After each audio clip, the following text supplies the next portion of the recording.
He changed their hearts with just a smile. Wallah, with just a smile. We often speak about this particular narration that can be found in the Sahih of Imam Bukhari. I'm just turning it away because the light is sort of hitting my eyes. It can be found in the Sahih of Imam Bukhari in the early years of the prophecy. There was an old woman who was seen walking away from the city of Makkah al-Mukarramah, an elderly lady. And she was carrying with her bags. There was one on her head and the other in her hand. She was seen walking away from the city that she was born in, that her forefathers were born in.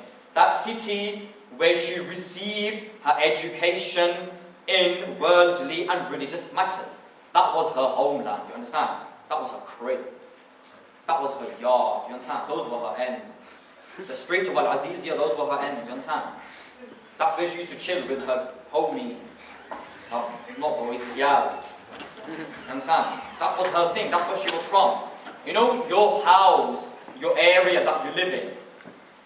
We have this unregistered or unwritten down rule of love for the area that we come in, regardless of how grimy it is, you understand?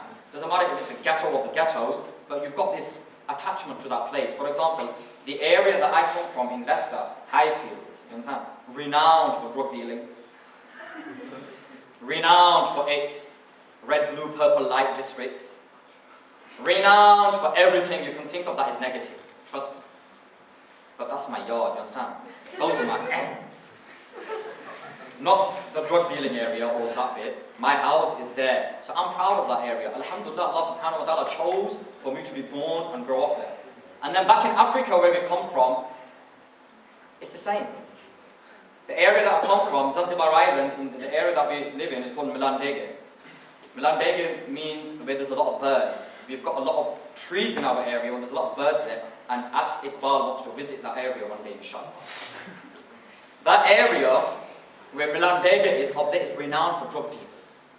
And it's renowned for a lot of negative things. Those are my ends, you understand? That's where I lived for 10 years of my life. That's where my grandparents were born. That's where we get our traditions from. Even in Leicester, the food that we eat at home, we get the traditions from back there, from Africa, right? So those are our ends. So to leave that must be something great and heavy. For something to take me away from that, it must be worthy. Understand? Something that would call towards me away from my homeland must be big. It must be worthy. It must be worth the struggle. So this woman who was leaving her homeland, this was something very big and heavy upon her. As she was walking away, she had a very sorrowful face. If you read the Sharah, the explanation of this particular hadith, it goes into great detail. She was seen walking away, and then all of a sudden, she was approached by a young man. And this young man, he saw her, and he went up to her, and he said, "You seem as if you're under a lot of pressure. Can I help you with anything?" And she said, yes, young man, here, grab my bags. Give me a hand with my bags. He says, yes, willingly, and he took her bags. Then he asked her, "Ya Ummi," you know, in the Arabic vocabulary, you know, if you refer to an elderly lady, you call them mother. And if you refer to an elderly man, you can either call them Abi, my father, or Ibn al-Akhi, or the son of my father. You understand? So he says, "Ya Ummi, oh mother, why are you leaving Makkah?" She says, "How can I not leave Makkah, though my heart is still there? How can I not leave Makkah, though my heart is still there? Have you not heard? The son of Abdullah from the tribe of Quraysh has declared prophecy. He says there is no God but Allah, who is alone and has no partners. And he says that man is equal to woman. Nobody is greater in the eyes of society except those who are great in the eyes of Allah through their taqwa, their God consciousness and their faith, their iman in Allah. That is what makes an individual great. Towards who? Allah. And he says, whatever a master eats, the servant must be fed the same food. And whatever the master wears, the servant must be clothed in the same clothing. He says that we, his community, We only see the best in one another. And if we see something wrong in someone, we make 70 excuses for them. And he says that we do not backbite about one another. And we do not hear ill talk of one another, for this will be something that attains the punishment of Allah on the day of Qiyamah, and there is no escaping from his punishment.